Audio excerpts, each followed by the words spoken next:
Good morning बच्चों। Class BSc second year और BSc BEd third year के लिए ऑर्गेनिक केमिस्ट्री का हमारा टॉपिक चल रहा है कार्बोक्सिलिक एसिड डेरिवेटिव, जिसके पार्ट नंबर 9 तक हमने कर लिया। आज पार्ट नंबर 10 की बात कर रहे हैं। हमारे पास कार्बोक्सिलिक एसिड डेरिवेटिव 4 प्रकार के, जिसके अंदर हमने एसिटिल क्लोराइड एसिटिक एनहाइड्राइड को कंप्लीट कर लिया। एमाइड चल रहा था, जिसको क्या बोला जा सकता है, एसिटेमाइड, जिसकी रासायनिक अभिक्रिया हम कर रहे थे, जिसमें एसिटेमाइड की रासायनिक अभिक्रिया में 7 नंबर रिएक्शन यानी कि लास्ट रिएक्शन हमारी बच गई थी, जिसका नाम है हाफमान ब्रोमाइड अभिक्रिया। जिसका क्या नाम है, हाफमान ब्रोमाइड अभिक्रिया। हाफमान ब्रोमाइड अभिक्रिया के अंदर अपने क्या करते हैं, एसिटेमाइड लेते हैं और एसिटेमाइड को हैलोजन के साथ क्षार की उपस्थिति में रिएक्शन करवाते हैं, तब हमें एमीन्स प्राप्त होते हैं, यानी कि प्राइमरी एमीन का निर्माण होता है।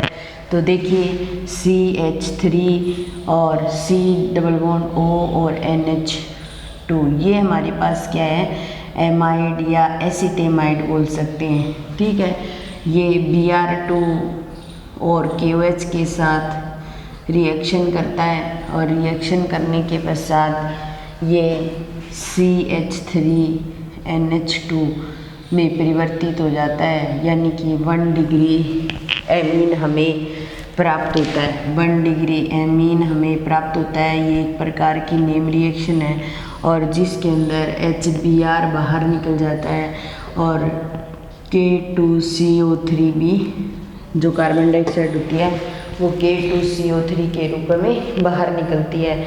तो इस अभिक्रिया को बोला जाता है हाफमान ब्रोमाइड अभिक्रिया। इस अभिक्रिया को क्या बोला जाएगा, हाफमान ब्रोमाइड अभिक्रिया।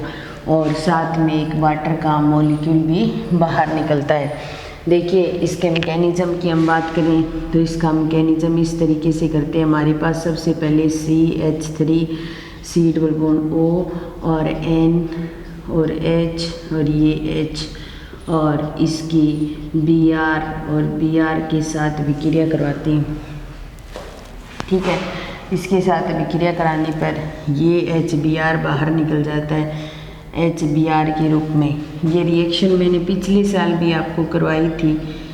C++O और N के साथ H और इधर क्या जुड़ गया, Br जुड़ गया। थोड़े टाइम बाद में ये H और ये Br भी बाहर निकल जाते हैं Br की फॉर्म में।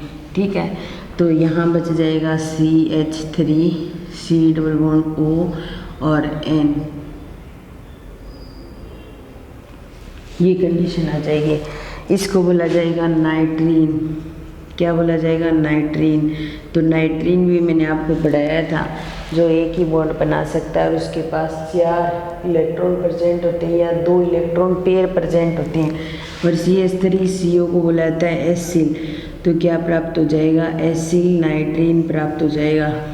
अब देखिए एसिल नाइट्रीन प्राप्त हो गया हमें। अब हम क्या करवाएंगे, रीअरेंजमेंट कराएंगे। इस ग्रुप को इसके साथ जोड़ेंगे और इसको क्या बोला जाता है, रीअरेंजमेंट।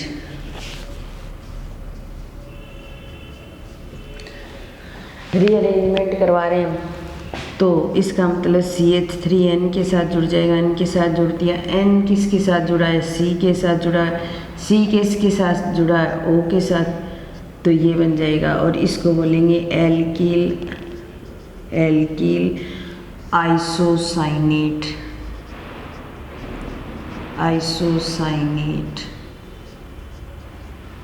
एल्किल आइसोसाइनेट क्यों बोलेंगे, क्योंकि अगर हमारे पास ये ग्रुप होता है ना CN, इसको साइनाइड बोला जाता है। R के साथ जुड़ गया तो एल्किल आइसोसाइनाइड और N के साथ जुड़ गया तो एल्किल आइसोसाइनेट।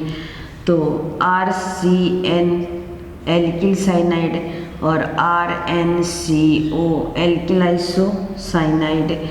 तो इसके साथ जुड़ जाए वो तो साइनाइड से साइनेट बन जाते हैं। इसके साथ वो जुड़ जाएगा तो आइसोसाइनाइड से आइसोसाइनेट बन जाएगा। तो एल्किल आइसोसाइनेट बन गया। उसके बाद में इसकी KOH के साथ में रिएक्शन करवाएं KOH के साथ रिएक्शन कराएंगे तो CH3 और NH2 ये प्राइमरी एमीन के साथ बाहर निकल जाएगा और जो बचा हुआ पार्ट है वो K2CO3 के रूप में बाहर निकल जाएगा। तो हमें क्या प्राप्त होगी? प्राइमरी एमीन प्राप्त होगी। यही बनानी थी हमें। तो ये थी आफमान ब्रोमाइड अभिक्रिया जिसके अंदर एमाइड Br2 KOH की प्रेजेंस में रिएक्शन करता है, 1 डिग्री एमीन बनाता है, HBr बाहर निकलता है, K2CO3 बनता है और साथ में वाटर का मॉलिक्यूल। सबसे पहले एमाइड लिया, Br2 के साथ रिएक्शन करवाई, एक HBr बाहर निकल गया, एक Br इसके साथ जुड़ गया, फिर एक HBr बाहर निकल गया, एसिल नाइट्रीन, फिर रीअरेंजमेंट कराया इसका तो एल्किल आइसोसाइनेट बन गया, फिर KOH के साथ रिएक्शन कराई तो हमें क्या प्राप्त हो गई? एमीन, एमीन प्राप्त हो गई।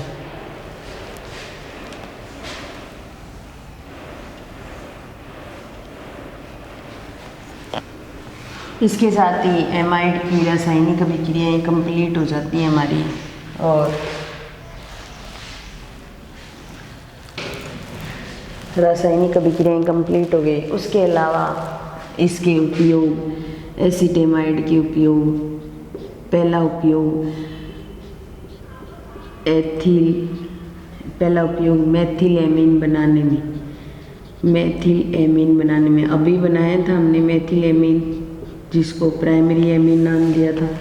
प्रयोगशाला के अंदर मेथिल एमीन बनाने में इसका उपयोग किया जा सकता है। दूसरा हाई टेम्परेचर पर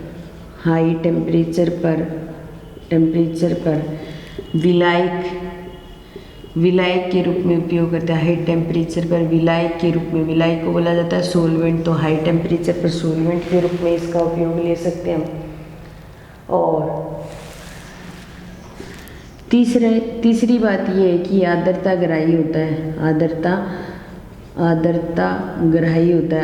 ग्राही होने के कारण इसका उपयोग चमड़े को नरम करने में या मुलायम बनाने में भी किया जाता है। तो उपयोग मेथिल एमीन बनाने में प्रयोगशाला में इसका उपयोग करते हैं। हाई टेम्परेचर पर विलायक के रूप में उपयोग कर सकते हैं। आर्द्रता ग्राही होने के कारण चमड़े को नरम करने में भी इसका उपयोग किया जा सकता है। तो इसके साथ ही हमारा एमाइड कंप्लीट होता है। फिर इसी चैप्टर के अंदर हमारा एक ही अम्ल व्युत्पन्न बचा है, वो है एस्टर। लेकिन एस्टर से पहले हम पढ़ेंगे यूरिया, क्योंकि ये हमारे सिलेबस में है। अम्ल व्युत्पन्न जो एमाइड अम्ल व्युत्पन्न है उससे संबंधित टॉपिक है यूरिया। उसके अंदर भी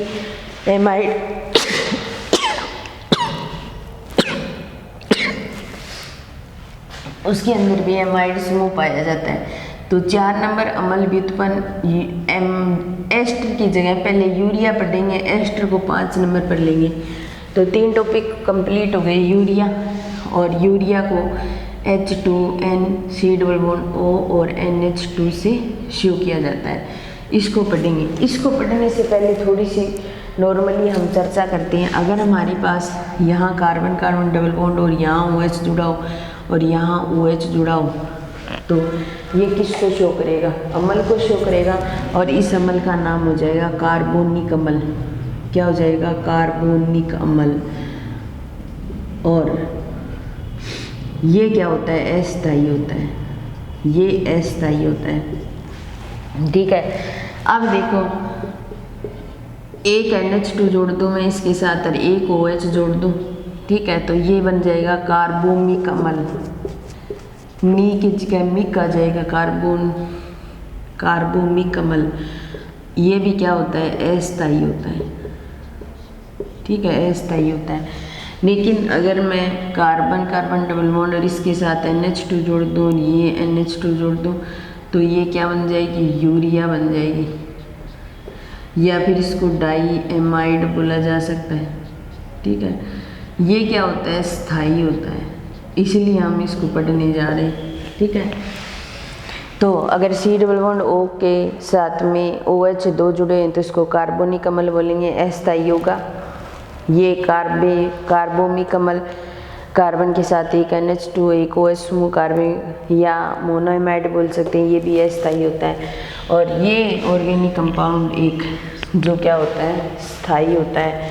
तो इस स्थायी यौगिक को पढ़ेंगे।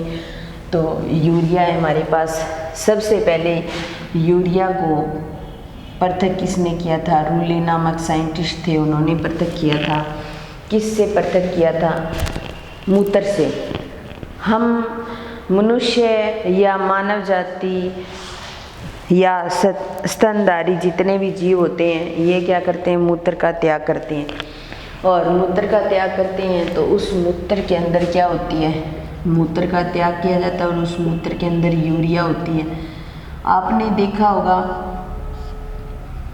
कि जो यूरिया होती है और ये यूरिया अगर अमोनिया में कन्वर्ट हो जाती है, अगर ये यूरिया अमोनिया में कन्वर्ट हो जाए तो उस स्थान पर बदबू आने लगती है। तो जितने भी मूत्र त्याग करने के शौचालय होते हैं उनके अंदर एक अजीब तरीके की बदबू या स्मेल आती है। वो किसके कारण आती है? अमोनिया के कारण आती है। तो सबसे पहले यूरिया को पृथक किसने किया था? रूले नामक वैज्ञानिक ने किया था। जितने भी स्तनधारी होते हैं उनके मूत्र के अंदर यूरिया होता है। लगभग मानव जाति का जो प्राणी है वो लगभग एक दिन के अंदर 30 ग्राम यूरिया का मूत्र के द्वारा त्याग किया जाता है। मूत्र के अंदर 30 ग्राम यूरिया का वो त्याग करता है। तो सबसे पहले यूरिया को पृथक करने वाले जो साइंटिस्ट थे वो थे रूले नामक वैज्ञानिक। बनाया नहीं था यूरिया को, सबसे पहले पृथक किया था। उसके बाद में रूले नामक साइंटिस्ट के बाद में आए थे वो होलर नामक वैज्ञानिक। वो होलर नामक साइंटिस्ट थे, वो आए थे। उन्होंने क्या किया? वो लैब में काम कर रहे थे और उन्होंने सबसे पहले एक इनऑर्गेनिक कंपाउंड से ऑर्गेनिक कंपाउंड की खोज की थी।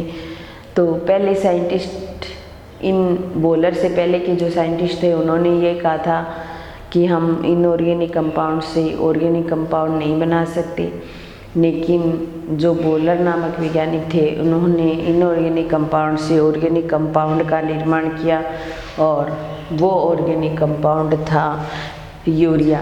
बोलर नामक वैज्ञानिक शाम का समय था, लैब में काम कर रहे थे और वो उन्होंने क्या किया? अमोनियम साइनेट ले रखा था और अमोनियम साइनेट पर काम कर रहे थे।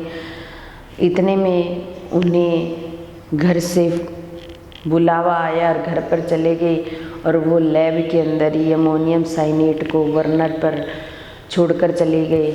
यानी कि बर्नर चल रहा था और अमोनियम साइनेट गर्म हो रहा था और जैसे ही वो सुबह आए, लैब खोली तो उन्हें एक अजीब तरीके की स्मेल आई और उन्होंने देखा कि अरे ये तो यूरिया बन गया। फिर उन्होंने वापस बनाकर देखा गर्म करके अमोनियम साइनेट को, तो हकीकत में यूरिया बन गया था। तो सबसे पहले यूरिया बनाने वाले जो वैज्ञानिक थे वो कौन थे? बोलर। इन्होंने क्या किया था? यूरिया का निर्माण किया और जिसका सूत्र ये रखा H2N double bond O, H2N double bond O और NH2, जिसको यूरिया नाम दिया गया। और सबसे पहले यूरिया जो सबसे पहले बनने वाला ऑर्गेनिक कंपाउंड है वो क्या है? यूरिया ही है। आज तक हम कितने ऑर्गेनिक कंपाउंड पढ़ रहे हैं, उनमें सबसे पहले बनने वाला जो ऑर्गेनिक कंपाउंड है वो कौन है? यूरिया है। तो अब हम यूरिया से संबंधित थोड़ी सामान्य चर्चा हो गई। अब हम यूरिया के बनाने की मेथड की बात करते हैं। तो सबसे पहले यूरिया के बनाने की विधि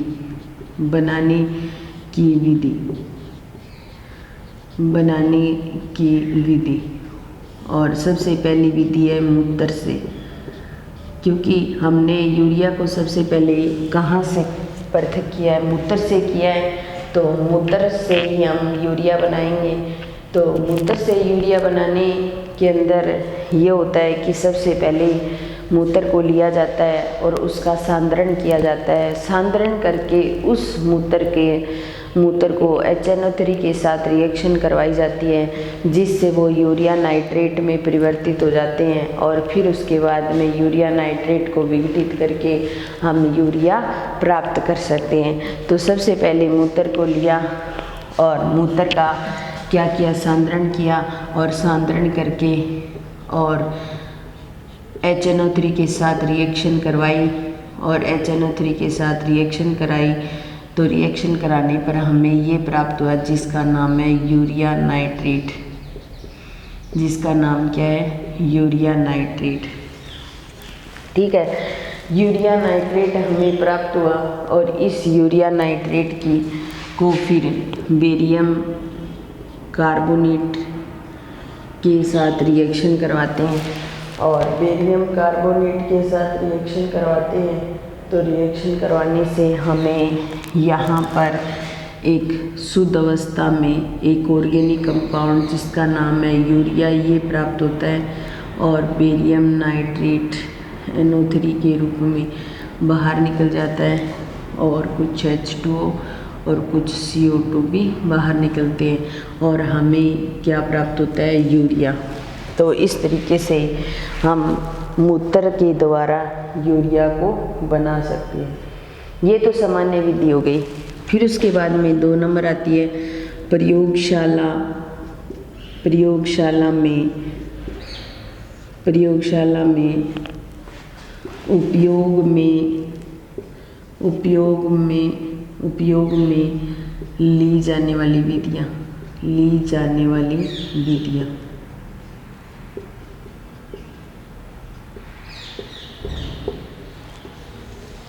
तो अलग अलग विधियाँ काम में ली जाती है, मूत्र के द्वारा पृथक कर सकते हैं। प्रयोगशाला में अलग विधियाँ काम में ली जाती है, उद्योगों में अलग विधियाँ काम में ली जाती है, क्योंकि यूरिया को उद्योगों के अंदर बहुत अधिक मात्रा में डाला जाता है, जिसको खेतों में भी यूरिया को काम में लिया जाता है। तो इसलिए उद्योगों के अंदर भी यूरिया को बनाया जाता है, जिसके अंदर पहला मेथड है अमोनिकल विधि। पहला मेथड है अमोनिकल विधि।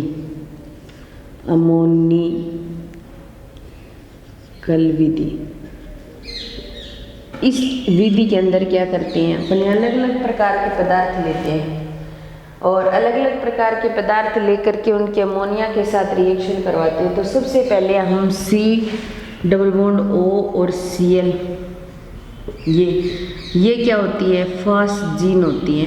ठीक है, फास्जीन लेते हैं और फास्जीन की क्या करवाते हैं, NH3 के साथ रिएक्शन कराते हैं, 2 के साथ, एक H और एक Cl HCl के रूप में बाहर निकल जाएंगे। तो C+O और इसके साथ क्या जुड़ जाएगा, NH2 और इसके साथ क्या जुड़ जाएगा, NH2 और प्लस में 2HCl बाहर निकल जाएगा और हमें क्या प्राप्त हो जाएगा, यूरिया। तो अमोनिकल मेथड के अंदर सबसे पहले फास्जीन को उपयोग में लेकर भी हम यूरिया बना सकते हैं, या हम ऐसा करें कि ये C+O है हमारे पास और इसके साथ तो NH2 जोड़े रखें और इसके साथ C2H5 जोड़ दें। तो इस तरीके का कंपाउंड लेते हैं और इसको क्या बोला जाता है, एथिल यूरीथेन।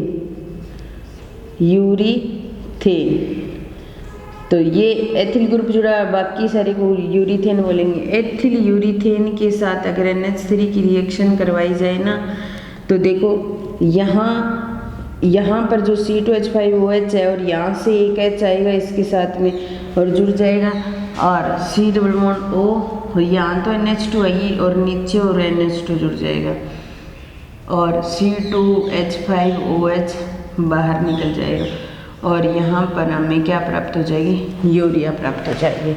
एक कंडीशन तो ये है। तीसरी कंडीशन मान लो C+O और OC2H5 तो डाई एथिल हो गया और CO3 को कार्बोनेट बोला जाता है, तो हम ऐसे बोल सकते हैं ना, डाई एथिल कार्बोनेट।